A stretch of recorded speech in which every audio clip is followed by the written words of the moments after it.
Media के मित्रों का मैं स्वागत करता हूं।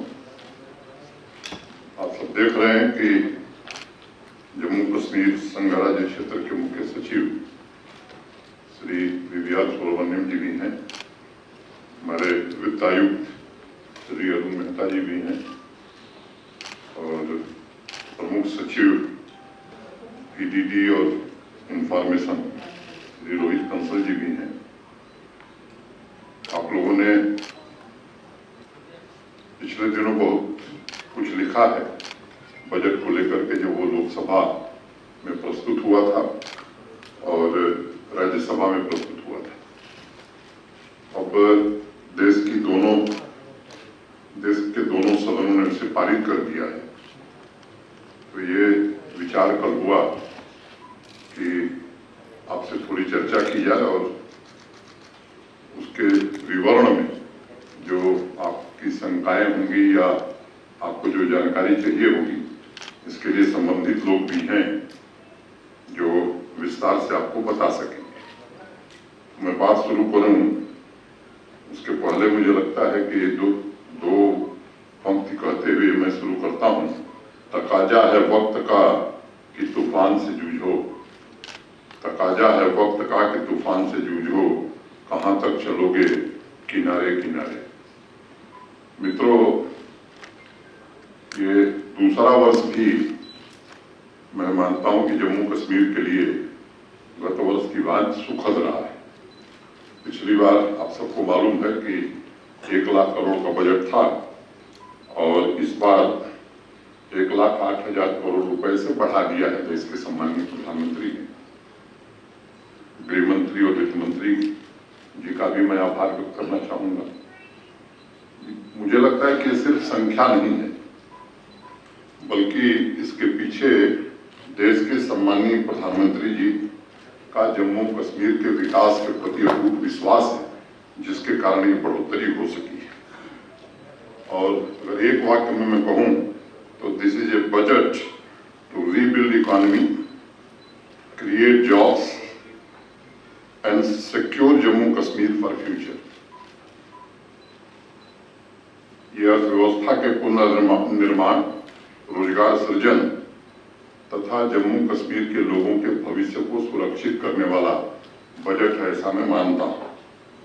मोटे तौर पर जो फोकस एरिया है, चाहे वो रूरल डेवलपमेंट हो, एजुकेशन हो, विमेन एम्पावरमेंट हो, एग्रीकल्चर हॉर्टिकल्चर हो, पंचायती राज संस्थाएं, टूरिज्म हो, इंडस्ट्री हो या स्पोर्ट्स, सब में अगर अनुपातिक दृष्टि से आप देखेंगे तो पहले की तुलना में पिछले साल बहुत ज्यादा बढ़ोतरी हुई और पिछले साल से भी ज्यादा बढ़ोतरी इस साल की गई।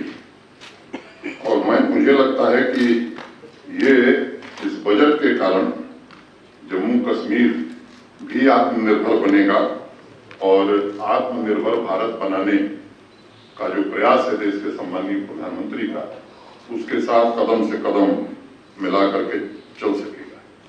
तो अगर एग्जैक्ट आंकड़ों में मैं जाऊं तो 1,08,621 करोड़ रुपए का ये बजट है। आप स्वतः समझ सकते हैं कि 1,30,00,000 लोगों के लिए बजट कितना बड़ा है। मोटे तौर पर थोड़ा अगर तुलना करेंगे तो स्थिति ज्यादा स्पष्ट होगी। बिहार 11-12 करोड़ आबादी है, मुझे लगता है 2 लाख करोड़ से थोड़ा ज्यादा बजट है। उत्तर प्रदेश 25-26 करोड़ आबादी है, बजट 5 लाख करोड़ से थोड़ा ज्यादा है। मैंने इसका जिक्र इसलिए किया कि बात स्पष्ट हो जाएगी। सेक्टर वाइज कुछ बातें मैं जरूर कह दूं।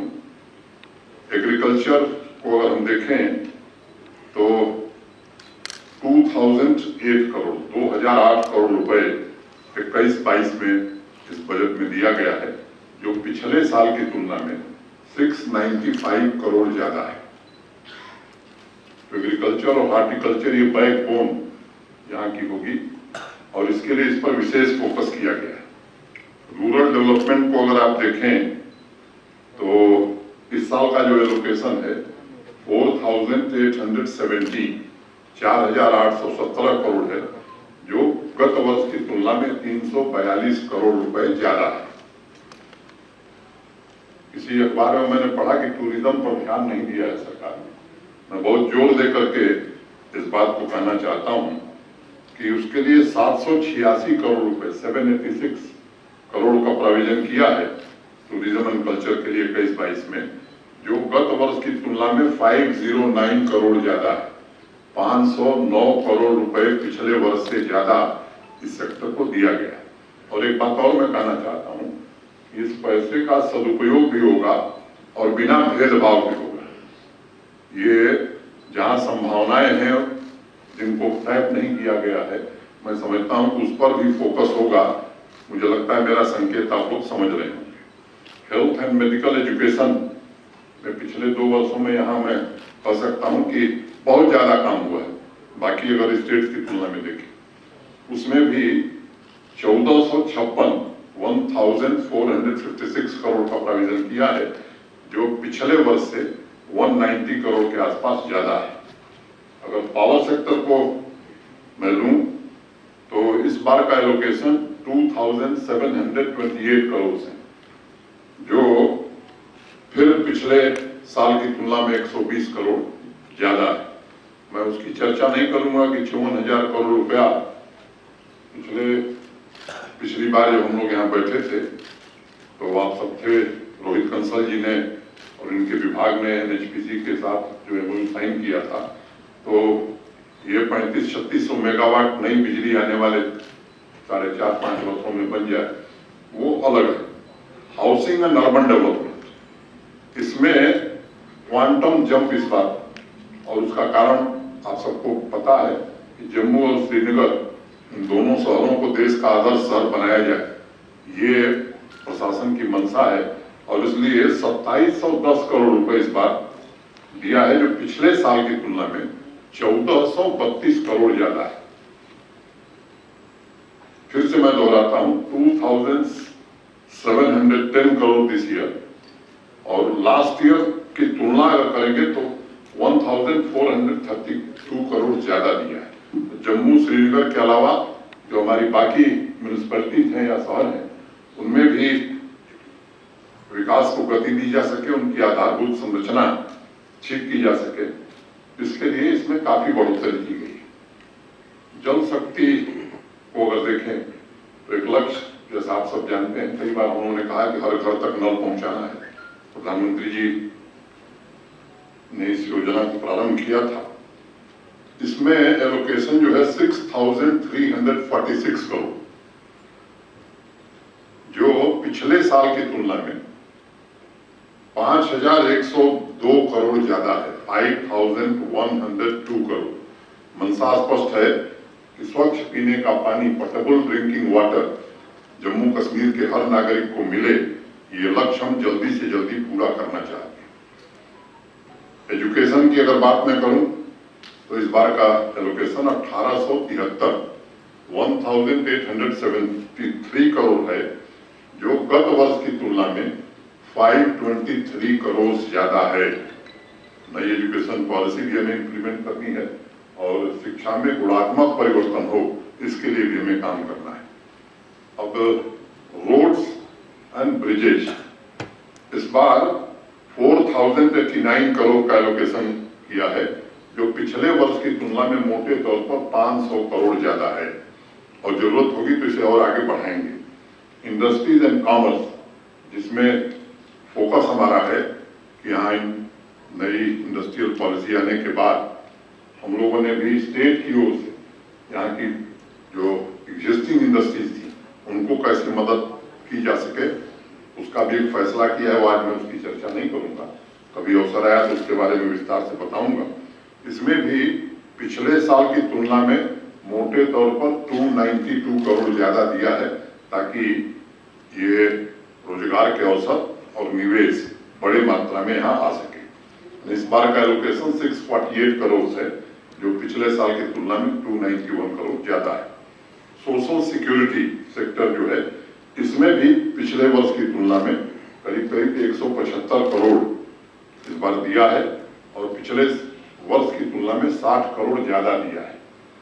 यूथ एम्पावरमेंट जो आप सब जानते हैं मिशन यूथ, उसमें 200 करोड़ रुपया पहले से ही रखा हुआ है और इसलिए रखा है कि जम्मू और श्रीनगर में हम अलग केंद्र बनाना चाहते हैं। हर जिले में नौजवानों के लिए केंद्र बनाना चाहते हैं ताकि लाइवलीहुड जनरेशन, एम्प्लॉयमेंट और उनको अवसर और मिल सके।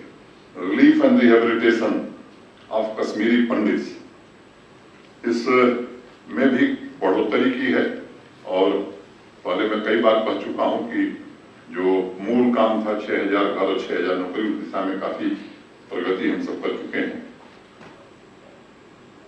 एक अंतिम बात मैं कहना चाहूंगा कि ये ग्रास रूट डेमोक्रेसी की स्थापना के बाद ग्रास रूट डेवलपमेंट कैसे हो, इसका भी इस बजट में पूरी तरह से ध्यान है।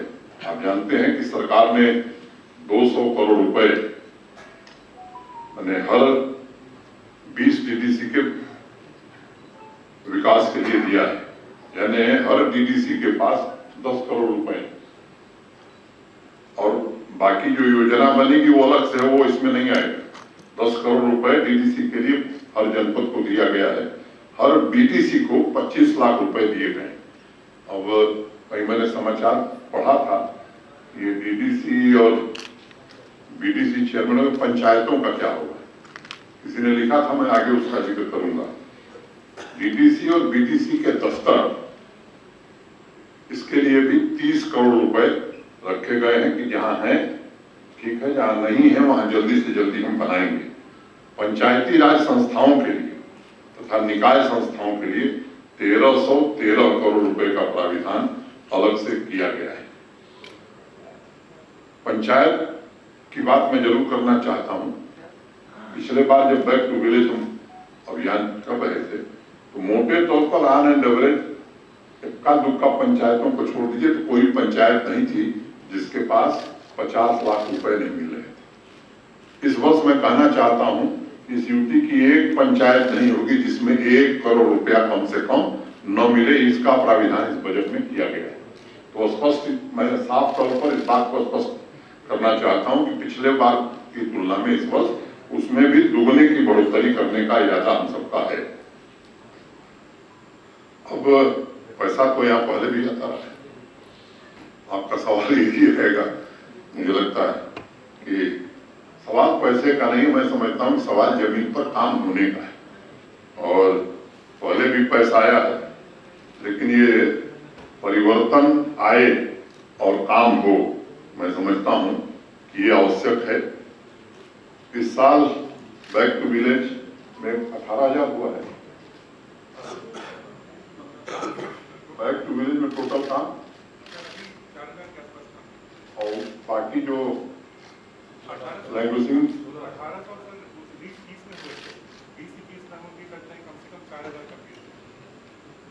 और लैंग्वेजिंग में सर 1000 पूरे हो गए। कुल कितना हो गया? 1000 पूरे हो गए सर। तो गति थोड़ी बड़ी है इस बार। मुझे लगता है कि पहले से ही ये कोशिश हो रही है कि योजनाएं चिन्हित हो जाए, अप्रैल महीने में ही पैसा दे दिया जाए, नए कार्यों की टेंडरिंग की प्रक्रिया पूरी कर लें और प्रत्येक कार्य की निगरानी प्रशासन तो करेगा ही, जनता भी कर सके, इसका भी इंतजाम इस बार किया गया है। वो पिछले कई महीने से चल रहा है, आप खुद भी देख सकते हैं, इसका इंतजाम किया गया है। और टेंडरिंग के बाद समय से काम नहीं होगा तो उसकी चिंता भी ठीक से की जाएगी। एक फर्क मुझे लगता है कि आप खुद महसूस करेंगे या कुछ लोगों को हो भी रहा होगा कि एक बड़ा फर्क आया है। पैसा जनहित के कार्यों में सही तरीके से खर्च हो, इस पर फोकस है और एक एक पाई का हिसाब, सिस्टम इस तरह का बन गया है कि एक एक पाई का हिसाब अब हो रहा है। क्या क्या काम हो रहे हैं, कितना पैसा आया है, ये केवल हम नहीं आप भी देख सकेंगे।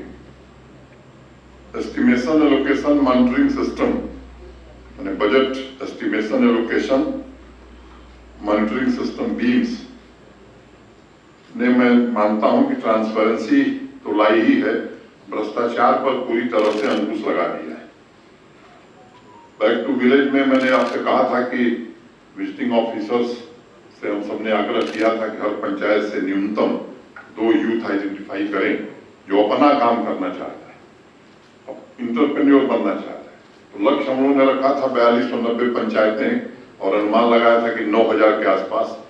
लेकिन आपको आंकड़ा बताते हुए मुझे प्रसन्नता है कि जो लेटेस्ट आंकड़ा हमारे पास उपलब्ध है, 2-4-5 दिन की बात मैं नहीं जानता अगर पढ़ा हो तो, जेके बैंक के चेयरमैन और मेहता जी ने मुझे बताया कि 17,800 युवाओं को बैक टू विलेज में जम्मू कश्मीर बैंक ने फाइनेंशियल असिस्टेंस प्रदान किया है।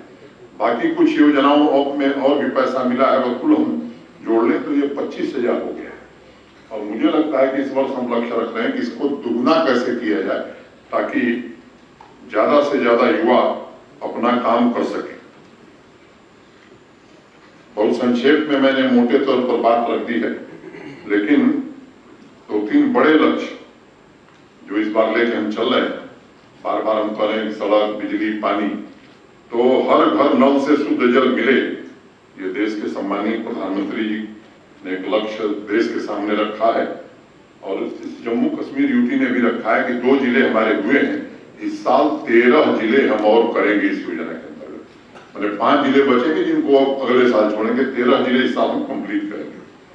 विलेज एक्शन प्लान और 4048 पानी समितियों का गठन इस दिशा में कर दिया गया है। प्रधानमंत्री ग्राम सड़क योजना 4500 किलोमीटर सड़क का कार्य पूरा किया जाएगा और 150 से ज्यादा गांव जो सड़क से नहीं जुड़े हैं, इस साल हम उनको सड़क से जोड़ेंगे। और इस वित्तीय वर्ष में 8000 किलोमीटर की सड़कों की ब्लैक टॉपिंग का काम हम पूरा करेंगे। और एक बात मैं जिक्र करना चाहूंगा कि एक योजना हम सबने बनाई है, पार्ट होल फ्री रोड्स, और उसमें एक लक्ष्य रखा है कि जम्मू और श्रीनगर से जो सड़कें जिला केंद्रों तक जाती हैं और जिला केंद्रों से तहसील या ब्लॉक तक जाती है, ऐसी सड़कों में गड्ढा न रहे। ये काम हमने जम्मू में शुरू कर दिया है। कश्मीर में भी अब ठंडक खत्म हुई है तो टेंडरिंग की प्रक्रिया हो गई है। मैं समझता हूँ कि जैसे मौसम ठीक होगा वहां भी ये काम शुरू हो जाएगा। और जो हमारे मुख्य पर्यटक स्थल इन पर भी फोकस करेंगे। बिजली भी पर्याप्त बने और डिस्ट्रीब्यूशन और ट्रांसमिशन सिस्टम हमारा ठीक हो, इस पर काफी गंभीरता से काम पीडीडी कर रहा है और हम लोग कोशिश कर रहे हैं कि जल्दी से जल्दी 24/7 क्वालिटी पावर सबको उपलब्ध हो। लक्ष्य बड़ा है, लेकिन मैं मानता हूं कि आने वाले 2 वर्ष में इस लक्ष्य को हम लोग प्राप्त कर लेंगे। जो लोग वंचित रह गए हैं, बिजली नहीं मिली, जिन घरों में ऐसे कुछ घर रह गए हैं, तो ग्रिड से बिजली हर जगह पहुंच जाए, जहां जनरेटर चलता है, उस कोशिश में भी हम लोग लगे हैं। स्पोर्ट्स में भी मैंने कोविड प्रोटोकॉल का ध्यान रखते हुए एक लक्ष्य रखा है कि 15 लाख बच्चों को, बच्चे बच्चियां विभिन्न खेलों में हिस्सा लें। इस तरह का भी आयोजन हम सब करेंगे। तो मैं समझता हूं कि संक्षेप में हमने बात कर दी है। आपके मन में जो शंका होगी वो चीफ सेक्रेटरी साहब भी हैं, हमारे मेहता जी भी हैं, तो ये लोग आपको विस्तार से बताएंगे। और अंत में विदा लेते हुए, अगर खुदा न करे सच ये ख्वाब हो जाए, अगर खुदा न करे सच ये ख्वाब हो जाए, तेरी सहर हो मेरा आफताब हो जाए। गलत कहूं तो मेरी आंख तब बिगड़ती है, गलत कहूं तो मेरी आंख तब बिगड़ती है, जो सच कहूं तो खुद ही बेनकाब हो जाए। बहुत बहुत धन्यवाद।